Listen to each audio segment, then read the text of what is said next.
പ്രതിപക്ഷ നേതാവ് വി.ഡി. സതീശൻ്റെയും ഇടതുപക്ഷത്തെ തകർക്കാൻ ശ്രമിക്കുന്ന മാധ്യമങ്ങളുടെയും നുണപ്രചരണങ്ങൾ അതിപ്പോൾ ജനങ്ങൾക്ക് മനസ്സിലായി തുടങ്ങിയിരിക്കുന്നു. ഒരു ഓൺലൈൻ മാധ്യമം സാധാരണക്കാരനായ ഒരു ഓട്ടോ ഡ്രൈവറോട് മുഖ്യമന്ത്രി പിണറായി വിജയന് തുല്യം ഏത് നേതാവാണ് കോൺഗ്രസിൽ നിന്നും മുഖ്യമന്ത്രി സ്ഥാനത്തേക്ക് വരേണ്ടത് എന്ന് ചോദിക്കുമ്പോൾ കൃത്യമായ ഒരു ഉത്തരം ആ സാധാരണക്കാരൻ പറഞ്ഞു വയ്ക്കുന്നുണ്ട്. അതായത് മുഖ്യമന്ത്രി പിണറായി വിജയന് തുല്യം പിണറായി വിജയൻ മാത്രമെന്ന. കൃത്യമായി വരുന്ന തിരഞ്ഞെടുപ്പിൻ്റെ പൾസ് കേരളത്തിൽ എന്തായിരിക്കുമെന്ന ആ ഒരു ഉത്തരം തന്നെ തെളിയിക്കുന്നുണ്ട്. പിണറായി വിജയനൊക്കെ മികച്ച ഒരു നേതാവാൻ കോൺഗ്രസിന്റെ മുഖ്യമന്ത്രിയാൻ സാധ്യതയുള്ള ആരാ? പിണറായി വിജയനേക്കാൾ മികച്ചതായി പിണറായി വിജയനേക്കാൾ മികച്ച മന്ത്രി ഇല്ലല്ലോ കോൺഗ്രസിലില്ല. ഇല്ല. അപ്പൊ അടുത്ത തവണ ഇലക്ഷൻ റിസൾട്ട് വരുമ്പോ ആര് ഭരണത്തിൽ വരണമെന്നാണ്? പിണറായി വിജയൻ LDF സർക്കാരിനെയാണ്. അതിനുള്ള കാരണം എന്ന് വെച്ചാൽ നമ്മൾ കണ്ടുകൊണ്ടിരിക്കണല്ലേ നമ്മൾ. കാരണം എന്തെല്ലാം കാര്യങ്ങളാണ് പിണറായി ചെയ്തുകൊണ്ടിരിക്കുന്നത് ഇപ്പൊ ഇല്ലേ? ഈ ആരോഗ്യവകുപ്പൊക്കെ വളരെ മോശം എന്നൊക്കെ ഇങ്ങനെ പറയുന്നത് ഈ പ്രതിപക്ഷക്കാരല്ലേ പറയണുള്ളൂ, സാധാരണ പൊതുജനം പറയണില്ലല്ലോ. കഴിഞ്ഞ ദിവസം തന്നെയാണെങ്കിൽ മറ്റേ ആരോഗ്യമന്ത്രി വീണ അഭിനയിക്കുക എന്നൊക്കെ ഇങ്ങനെ പറഞ്ഞു ഭയങ്കര ആശുപത്രി പലരും പറഞ്ഞു ഓവറായി എന്നൊക്കെ പറഞ്ഞു. അതിനെപ്പറ്റി ഓവറായെന്ന് പറയാൻ പറ്റൂല, കാരണം അവർക്ക് സംഭവിച്ചാൽ അവർക്കെല്ലാം അറിയാൻ പറ്റുള്ളൂ. അപ്പൊ അവര് നമുക്ക് സംഭവിച്ചാൽ നമ്മ പ്രതികരിക്കൂലേ, അതുപോലെ അവര് പ്രതികരിച്ച് അത്രേ ഉള്ളൂ. പലരും പറഞ്ഞത് ഓവറായി, അത് LDFന് തിരിച്ചടിക്കാൻ സാധ്യതയുണ്ട് എന്നൊക്കെ പറഞ്ഞു. തിരിച്ചടിയില്ല, LDF ഫുൾ സീറ്റിൽ വിജയിക്കും, ഉറപ്പാണത്. ഇത്തരം പ്രതികരണങ്ങൾ നടത്തുന്നത് സാധാരണക്കാരിൽ സാധാരണക്കാരായ ജനങ്ങൾ എന്നതാണ് പ്രത്യേകത.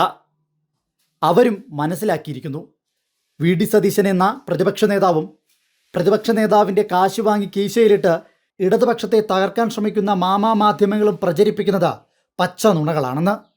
അതിലുപരി പിണറായി സർക്കാർ ഈ നാട്ടിലെ ജനങ്ങൾക്ക് വേണ്ടി ചെയ്തു വച്ച നല്ല പ്രവർത്തനങ്ങൾ, ആ പ്രവർത്തനങ്ങളെ ഉദാഹരണമാക്കിക്കൊണ്ടാണ് ഇത്തരത്തിലുള്ള പ്രതികരണങ്ങൾ അവർ ജനങ്ങളുടെ പ്രതികരണം അന്വേഷിച്ചു ചെല്ലുന്ന ഓൺലൈൻ മാധ്യമങ്ങൾക്ക് മുന്നിൽ അവർ അവതരിപ്പിക്കുന്നത്.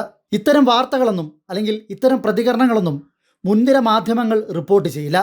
അഥവാ മുൻനിര മാധ്യമങ്ങളെ തേടി അങ്ങോട്ട് ചെന്ന് ഇതേ സാധാരണക്കാർ ഇത്തരത്തിലുള്ള പ്രതികരണം കൊടുത്താൽ പോലും വി.ഡി. സതീശൻ്റെയും അതുപോലെ തന്നെ കോൺഗ്രസിൻ്റെയും ഒക്കെ PR പണിയും PR കൊട്ടേഷനും ഏറ്റെടുത്തിരിക്കുന്ന മുൻനിര മാധ്യമങ്ങൾ ഇത്തരം പ്രതികരണങ്ങൾ പുറത്തുവിടുകയില്ല.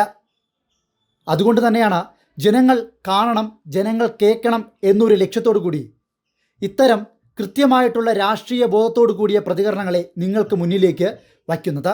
ശ്രദ്ധിക്കേണ്ട കാര്യം, ആ പ്രതികരണം നൽകുന്ന ആ ചേട്ടൻ ഒരു ഓട്ടോറിക്ഷ ഡ്രൈവറാണ്. അതായത് സാധാരണക്കാരിൽ സാധാരണക്കാരനായ ഒരു വ്യക്തി. ആ വ്യക്തിക്ക് പോലും പിണറായി സർക്കാരിനെ കുറിച്ച്, മുഖ്യമന്ത്രി പിണറായി വിജയനെ കുറിച്ച്, അദ്ദേഹം ചെയ്യുന്ന വികസന പ്രവർത്തനങ്ങളെക്കുറിച്ച്, ക്ഷേമ പ്രവർത്തനങ്ങളെക്കുറിച്ച് കൃത്യമായിട്ടുള്ള ധാരണയുണ്ടെങ്കിൽ അതിനർത്ഥം എന്താണ്? ഗ്രൗണ്ട് ലെവലിൽ പോലും പിണറായി സർക്കാരിൻ്റെ വികസന പ്രവർത്തനങ്ങൾ എത്തുന്നുണ്ട് എന്നത് തന്നെയാണ്. അപ്പോൾ മാധ്യമങ്ങളെ കൂട്ടുപിടിച്ച് കോൺഗ്രസിനും വി.ഡി. സതീശനും വേണ്ടി നുണകൾ പ്രചരിപ്പിക്കുന്ന ആര് വിചാരിച്ചാലും മുഖ്യമന്ത്രി പിണറായി വിജയനെയോ പിണറായി സർക്കാരിനെയോ അട്ടിമറിക്കാൻ സാധിക്കില്ല എന്നതിൻ്റെ ഏറ്റവും വലിയ തെളിവ് തന്നെയാണ് ഈ ഒരു പ്രതികരണം. ആ ചേട്ടൻ പറയുന്നത് പോലെ കേരളത്തിൻ്റെ നല്ല ഭാവിക്ക് വേണ്ടി ആരാകണം അടുത്ത മുഖ്യമന്ത്രി എന്നുള്ള ചോദ്യത്തിൻ്റെ ഉത്തരം ഒന്ന് മാത്രമാണ്. കാരണം മുഖ്യമന്ത്രി പിണറായി വിജയന് തുല്യം മുഖ്യമന്ത്രി പിണറായി വിജയൻ മാത്രം. എടുത്തു പറയുന്നു, മുഖ്യമന്ത്രി പിണറായി വിജയൻ മാത്രം. പിണറായി വിജയനൊക്കെ മികച്ച ഒരു നേതാവാൻ കോൺഗ്രസിന്റെ മുഖ്യമന്ത്രിയാൻ സാധ്യതയുള്ള ആരാ? പിണറായി വിജയനേക്കാൾ മികച്ചതായി പിണറായി വിജയനേക്കാൾ മികച്ച മന്ത്രി ഇല്ലല്ലോ കോൺഗ്രസിലില്ല. ഇല്ല. അപ്പൊ അടുത്ത തവണ ഇലക്ഷൻ റിസൾട്ട് വരുമ്പോ ആര് ഭരണത്തിൽ വരണമെന്നാണ്? പിണറായി വിജയൻ LDF സർക്കാരിനെയാണ്. അതിനുള്ള കാരണം എന്ന് വെച്ചാൽ നമ്മ കണ്ടുകൊണ്ടിരിക്കണല്ലേ നമ്മൾ. കാരണം എന്തെല്ലാം കാര്യങ്ങളാണ് പിണറായി ചെയ്തുകൊണ്ടിരിക്കുന്നത് ഇപ്പൊ ഇല്ലേ? ഈ ആരോഗ്യവകുപ്പൊക്കെ വളരെ മോശം എന്നൊക്കെ ഇങ്ങനെ പറയുന്നത് ഈ പ്രതിപക്ഷക്കാരല്ലേ പറയണുള്ളൂ, സാധാരണ പൊതുജനം പറയണില്ലല്ലോ. കഴിഞ്ഞ ദിവസം തന്നെയാണെങ്കിൽ മറ്റേ ആരോഗ്യമന്ത്രി വീണ അഭിനയിക്കുക എന്നൊക്കെ ഇങ്ങനെ പറഞ്ഞു ഭയങ്കര ആശുപത്രി പലരും പറഞ്ഞു ഓവറായി എന്നൊക്കെ പറഞ്ഞു. അതിനെപ്പറ്റി ഓവറായെന്ന് പറയാൻ പറ്റൂല, കാരണം അവർക്ക് സംഭവിച്ചാൽ അവർക്കെല്ലാം അറിയാൻ പറ്റുള്ളൂ. അപ്പൊ അവര് നമുക്ക് സംഭവിച്ചാൽ നമ്മ പ്രതികരിക്കൂലേ, അതുപോലെ അവര് പ്രതികരിച്ച് അത്രേ ഉള്ളൂ. പലരും പറഞ്ഞത് ഓവറായി, അത് LDFന് തിരിച്ചടിക്കാൻ സാധ്യതയുണ്ട് എന്നൊക്കെ പറഞ്ഞു. തിരിച്ചടിയില്ല, LDF ഫുൾ സീറ്റിൽ വിജയിക്കും, ഉറപ്പാണത്.